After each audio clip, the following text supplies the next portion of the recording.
เขาเกี่ยวไปแล้วนี่นาเรา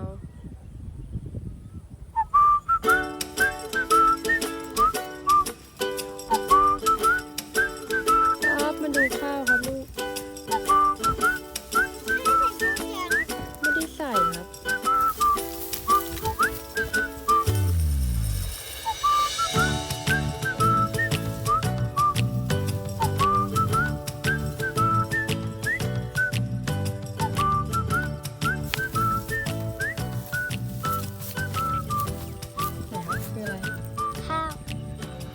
เอาไปฝากไก่แล้วไม่ใช่กินแกะก็กินนะใช่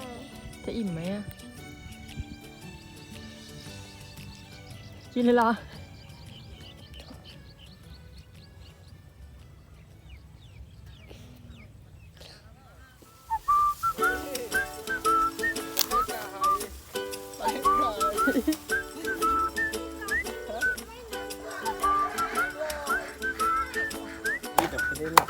อยู่นี่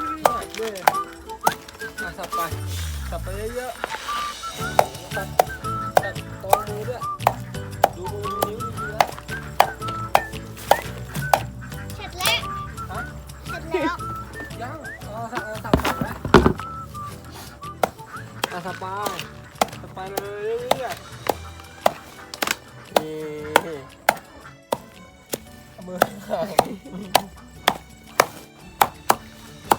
เล็กอุ้ยหลังหักเฮ้ยเกียร์เกียร์หักไปแล้วเขียนหักได้ยังไงเกียร์หักไปแล้วตายแล้วไปหวังว่ารีบ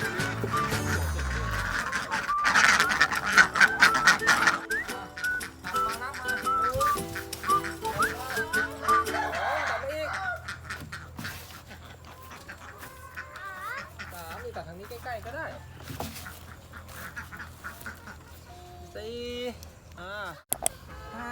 นี่ตัดนี้ตัดไปตัดไปนี่แหละตัดแถวๆนี้ตัดได้เลย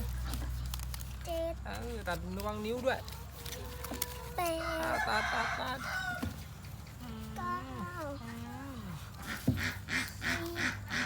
ตัดอีกนี่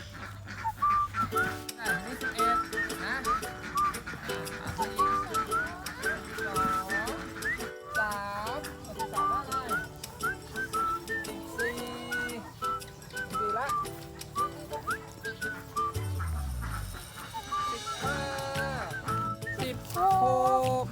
อีกต้นหนึ่ง16แล้วนะ17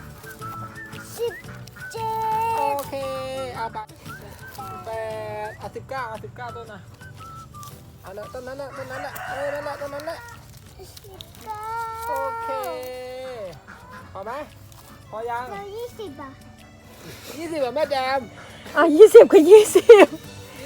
แล้วพอนะไปตัดต้นอื่นบ้างนะเธอ20นะอะไรจะไปเด็ดใบไปโอเคไปนู่นไปเอาประกาศแก้วหรือนะครับทิ้งความลับแล้วระวังด้วย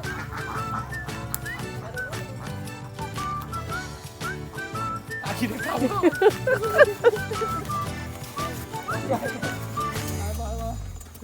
บีบลืมหรือเปล่ามีดถือยังไงนะต้องแนบตัวอย่างนี้ใช่ไหมโอเค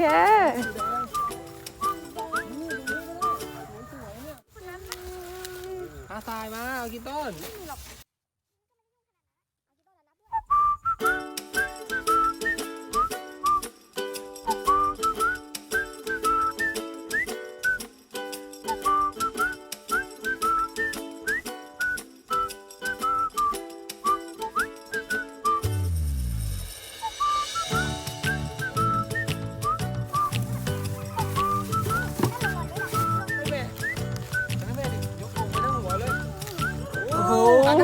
หันไป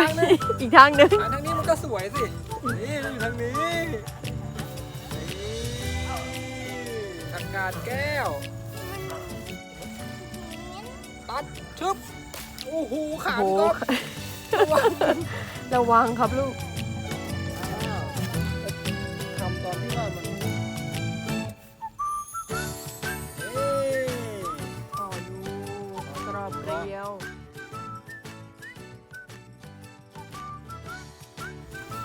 ซับ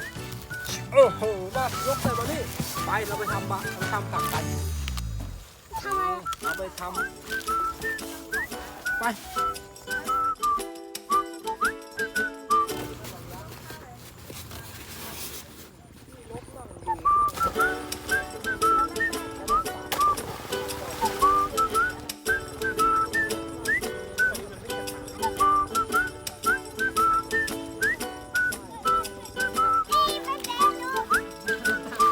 โอ้โห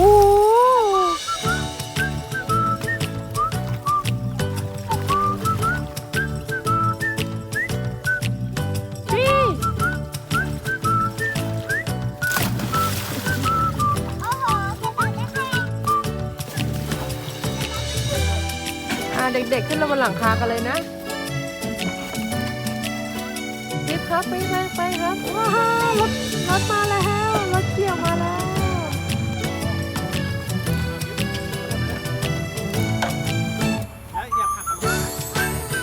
ไปนี่ครับไปครับ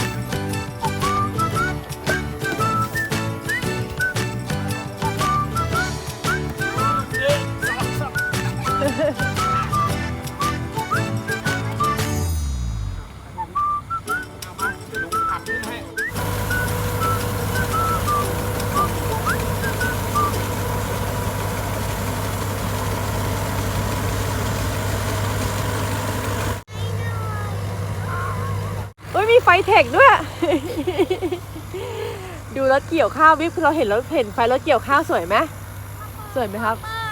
เปิดอีกครั้งหนึง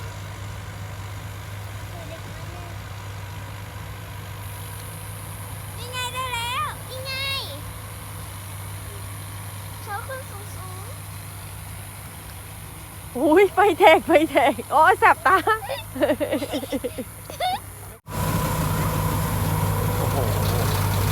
ห่าง ตบเลย ไม่ค่อยมีข้าวให้เกี่ยว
ได้ไหม